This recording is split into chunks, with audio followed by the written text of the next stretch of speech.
Chapter 7, Environmental Design, Accommodating Sensory Changes in the Older Adult. There are many changes in the older adult, and we're going to discuss the sensory changes, the vision, hearing, taste and smell, and touch of the older adult.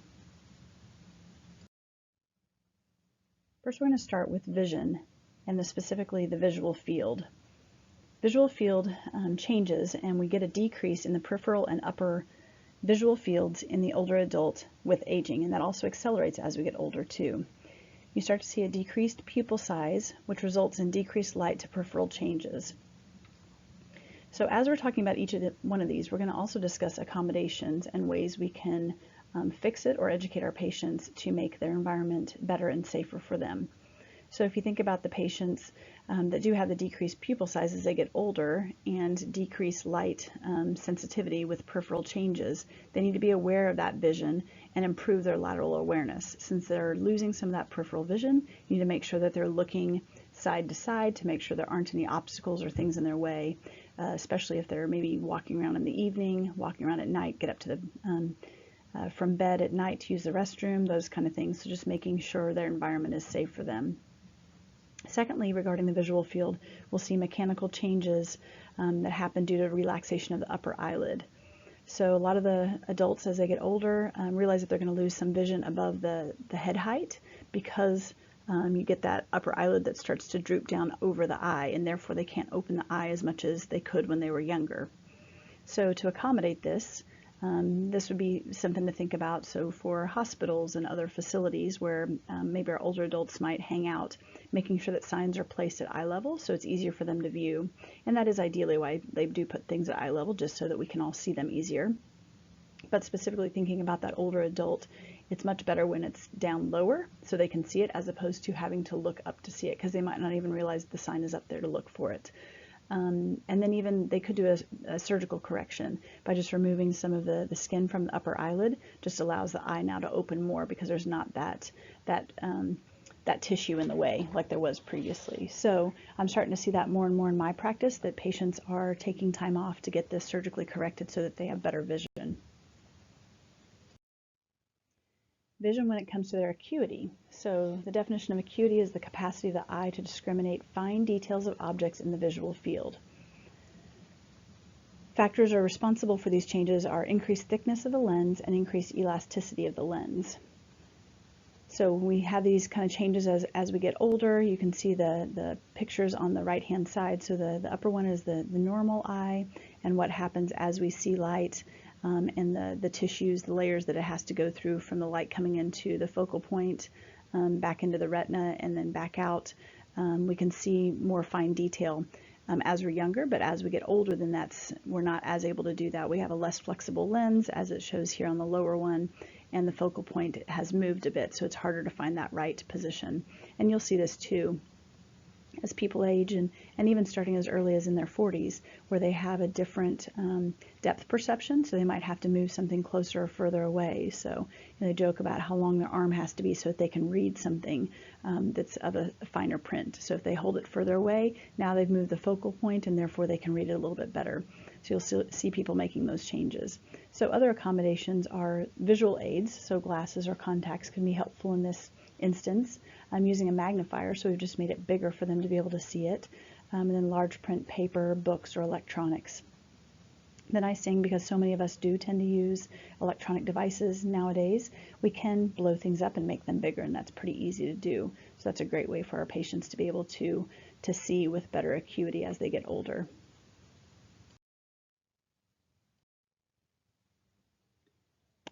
Along with our vision changes, we might see problems with illumination and the amount of lighting that it takes to be able to safely see as we age. With aging, we get optical and neural changes that do occur. So if you think about the optical changes, we just discussed some of them when it comes to the change in our lens of our eye that starts to change, our pupil dilation changes, so therefore it's harder for us to see things unless it's brighter. Because when things are darker, our pupils tend to constrict more, and if we're having visual changes anyway, then that's going to be a much bigger problem when it comes to that. And then from a neural standpoint, research is showing now that they do believe that a lot of the illumination problems that we have are due to neural changes. So therefore the brain isn't processing things like it used to when we're younger. In some of the studies that they've done, it shows that the older individuals require anywhere from 2 to 4 times as much more light than it does when we're younger. So teaching patients to find increased lighting, whether that be just flipping on the lights when they move into rooms, making sure that the floors are properly illuminated, again whenever they get up to use the bathroom in the middle of the night, how are they safely getting from the bed to the bathroom. So do we need to make sure that there's a lamp nearby or a flashlight, whatever it is to help them move safely in their environment? That's really important. It also mentions accommodation for UV absorbing lenses, and in some of the studies that have been done with the course of aging, lower blue light sensitivity has been noted as a dysfunction as we get older. So using UV absorbing lenses to help might allow people to see a little bit more clearly when it comes to the illumination changes that happen as we get older. Glare is another one of those problems that we see as we get older. Glare is going to result from diffuse light scattering on the retina. The primary causes of glare sensitivity is the increasing opacity of the lens, which diffuses the incoming light. So you can see on this picture here on the right hand side how the light coming through the windows and this glossy surface on the floor makes it hard to see if there's textural changes on the floor, and then also you have patterns on the floor as well, and that's going to throw some people off. So noticing whether you have high gloss sheen on the floor or more of a matte finish on the ground is going to make a difference to some of those patients depending on how much lighting we have on the floor.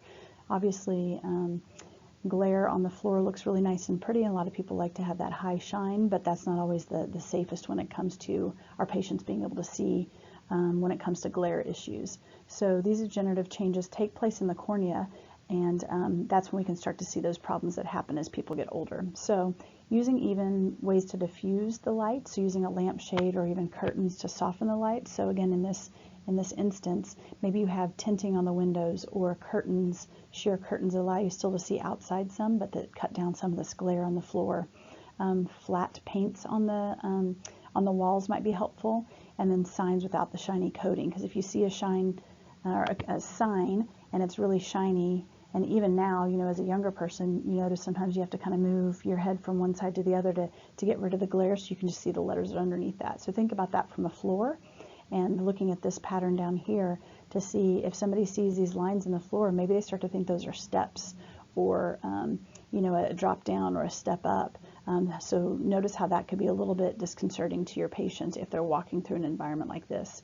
So when you're setting up some sort of a structure, or you come into their home and do a home assessment, making sure that you see this kind of stuff and start to notice when patients are stepping oddly, maybe over something that might just be a glare on the floor that they're noticing, but not truly a problem with the floor itself. Another change that we see with vision as we age is dark adaptation. So again, it kind of goes back to the illumination piece that we mentioned. Older adults are going to have smaller pupils, and therefore they have more difficulty adapting to darker environments. Again, our eyes, when we're in a dark environment, the pupils should constrict. They should open up, not constrict. They should open up wider, but to allow in as much light as possible. But as we get older, if our pupils are getting smaller and constricting, we have less field in which to see, and therefore it's going to be more difficult to adapt to that change in environment. So thinking about those times when you go in, from outside, a sunny day, and then come inside and you have a moment, it takes you a while to kind of focus your eyes back to see that. And for a lot of our older adults, that's kind of how they see all the time. Things just aren't quite clear whenever they go from a brighter area to a darker area. So making sure for accommodations that patients use a nightlight or have nightlights around, or even motion censored lights that come on whenever somebody walks into a room or an area, maybe even carrying a pocket flashlight, or use light timers. So if you know that somebody's going to be up early in the morning, say at 5 a.m., that you have a light that comes on just before that. And nowadays it's really easy to find those, and they're very inexpensive to set up and have those in patients' homes. So that might be a really easy way for patients to be able to adapt to their darker environment. The next visual change that we see as patients get older is accommodation. Accommodation is the ability of the eye to focus images on the retina independent of object distances, and that is definitely impaired as we get older. Functionally, this results in the inability to focus clearly over a range of distances. The decrease in this ability is referred to presbyopia and occurs gradually and affects the near vision first, and then further vision away happens later on. Loss of the accommodation is a result of several different factors. Both the cornea and the lens lose their transparency with the aging. In addition, the lens thickness, like we already talked about, it thickens, it flattens, and it yellows and becomes more rigid. So the ciliary muscle weakens and then relaxes. As a result, the lens gradually loses its ability to change shape and focus at varying distances. This difficulty is encountered by older individuals when they attempt to read small print or detail, unless the material is held at a distance. So again, it kind of talks about, finding that right distance for patients to be able to read things. Like we talked about earlier with acuity, maybe we make it larger for them, but in this way, if we're talking about specifically accommodation, maybe they need to use reading glasses or bifocals to see things a little bit more clearly, or finding the right distance to hold something away if they can make that adjustment themselves. Might be a great way to accommodate for vision accommodation changes. Color and contrast. So color that changes, or color changes that happen as we get older, is the ability to perceive, differentiate, and distinguish colors, and that definitely decreases with age. These changes occur because the lens thickens and becomes less sensitive to colors that have shorter wavelengths. So the ones that are going to be a little bit more difficult to see are on the left-hand side of this color wheel, the cool values. So the blue, greens, violets are going to be more challenging for patients to see, so more kind of that monotone type color aspect. If you can, try to use warmer, brighter colors, the reds, the oranges, and the yellows, to help patients see things a little bit better. So again, if you're putting like warning stickers, that kind of stuff, they're going to be in this yellow-orangey range, and that's so that people can see them of any age, make it very, very vivid. And that's something that we all see very quickly and very easily. But you want to make sure that you're avoiding any sort of pastels or monotones, because our brain starts to lose the ability to discriminate between the degrees of brightness. And this appears to decrease in individuals age 60 and older.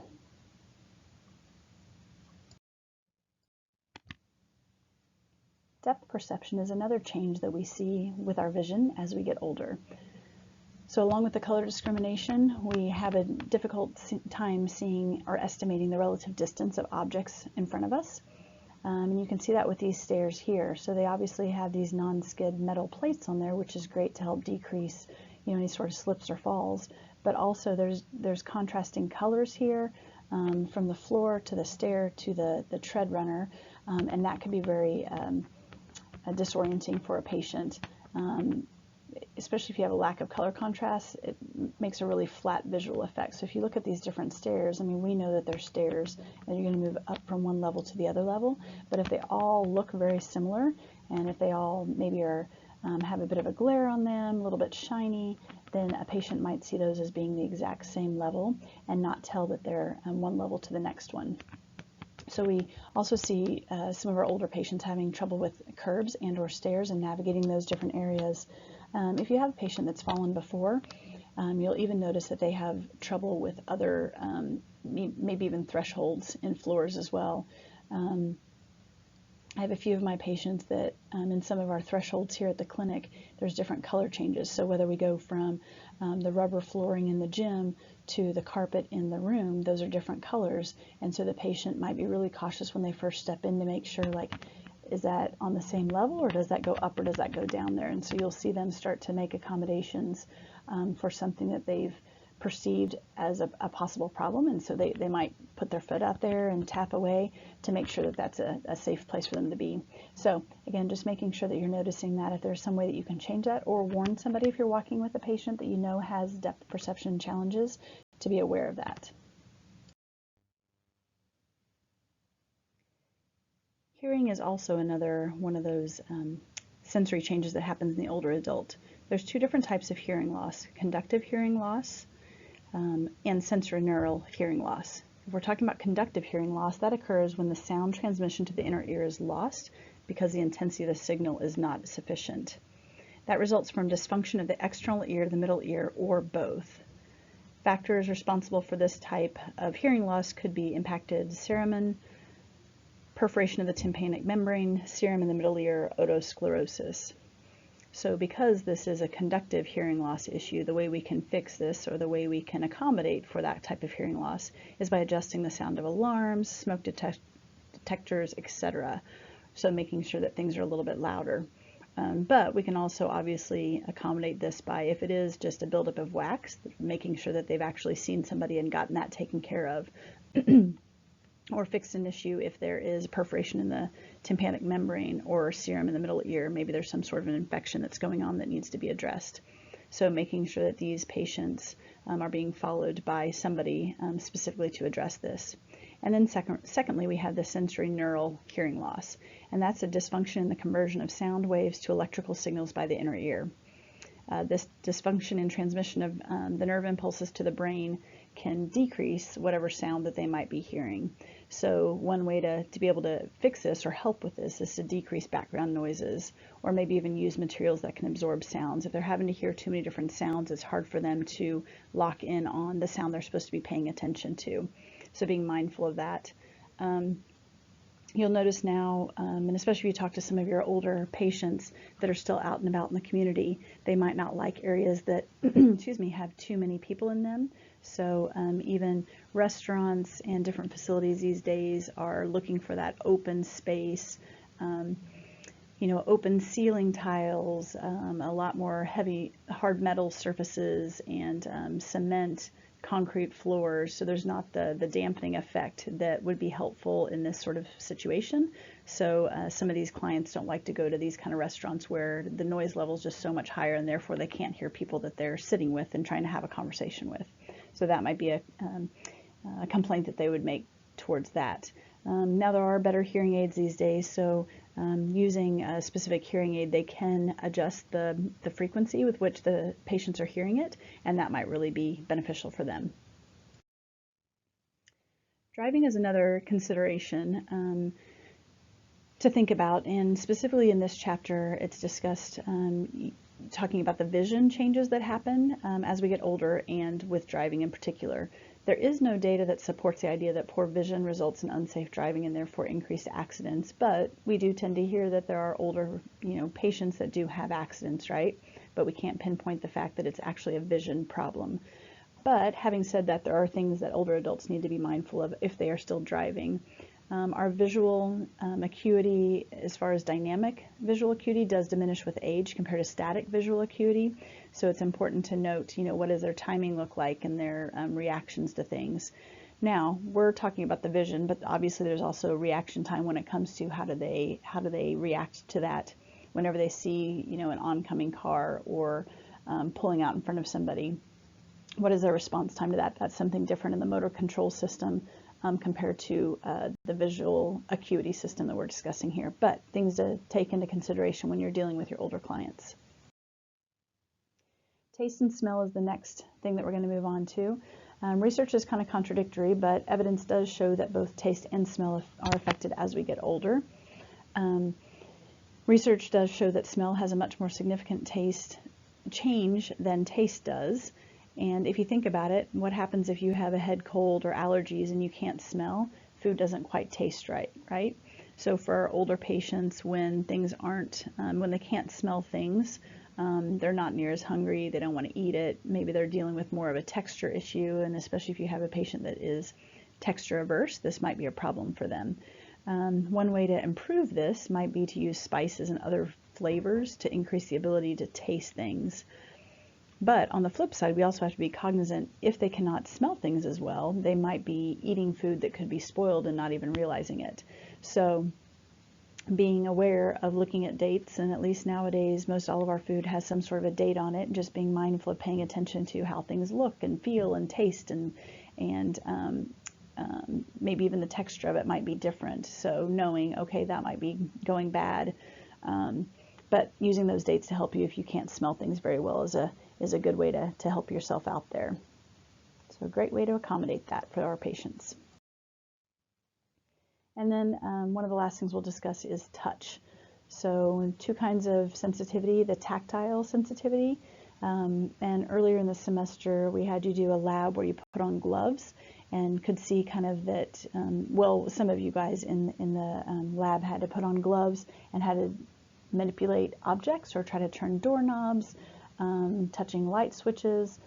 Think about that if you're an older adult and you don't have the tactile sensitivity that you did as a younger person. Maybe you can't tell if you're picking up a dime that has ridges on the side versus a nickel that's smooth on the side, or you can't quite tell which one's smaller, the dime versus the nickel. So that could be challenging for somebody. And even like manipulating things on their clothing. So buttons might be really challenging to manipulate if they can't don't have the sensitivity in their fingers to be able to do that. So that's really important for our patients to help them manage that. So we might not be able to fix those kind of problems, but how can they use their vision to help if it's a coin issue? So looking at the coin to see what coin it actually is, or if it's a button issue, if they're having trouble getting buttons buttoned or unbuttoned, is there a way that we can teach them to use, ADLs that might be a little bit easier for them? So keeping that in mind, the last thing would be thermal sensitivity, and this is a decreased ability to cope with extreme environmental temperatures. And we just recently had a home health lecture where we were talking about, sometimes going into patients' home and in their environment, you realize that they really like the heat, and for them, if it gets very cool in there, maybe below 80 degrees, they feel like it's cold, whereas somebody else that might be younger and have better thermal sensitivity would find it quite hot and quite unpleasant. So they're going to be less able to cope with those extremes. And some of our older patients too might not like it that hot. But just being mindful of that and making sure that people are being safe so they're not overheating themselves or getting some sort of hypothermia. So again, we need to make sure that we're just educating our patients to be safe in their environment. And then lastly, there's all kinds of different tips that are out there. This is one I found. It's a few years old at this point, but depending on where you're working and the environment that you're in, see if they have some sort of handout or checklist, especially if you're working with this specific population, and helping them understand the things they need to be mindful of. So you can zoom in and kind of look at some of these, but it talks about, looking at their living spaces and making sure that the furniture is separated enough that it's easy to move around in, getting rid of any caster wheels, something that somebody might be able to slip and fall on if they were to sit on it and they're not sturdy on it as they sit down, being aware of that, making sure that they use TV remotes and cordless phones. A lot of this stuff is pretty common sense for you and I, but for older adults, maybe they don't have access to some of this stuff, or they're just not sure how to use it. TV remotes these days can get more and more complex, but there's certainly other remotes out there that can be pretty simplistic as far as, just a bunch of numbers, on-off button, and volume button, and maybe that's all they need. So helping them find the resources to find those kind of things. Maybe in the bathroom we need to talk about installing grab bars and using a handheld shower. All the stuff that we've talked about before, and a lot of the things that you all have noticed and noted in your own home assessment when you did that assignment earlier this year. So just look and see what resources are out there. You don't have to make necessarily something new. This is something, like I said, that I found online, but there's all kinds of great resources out there. So find what works for you and in your environment and for your patients so you can best help them be safe and stay independent as long as possible.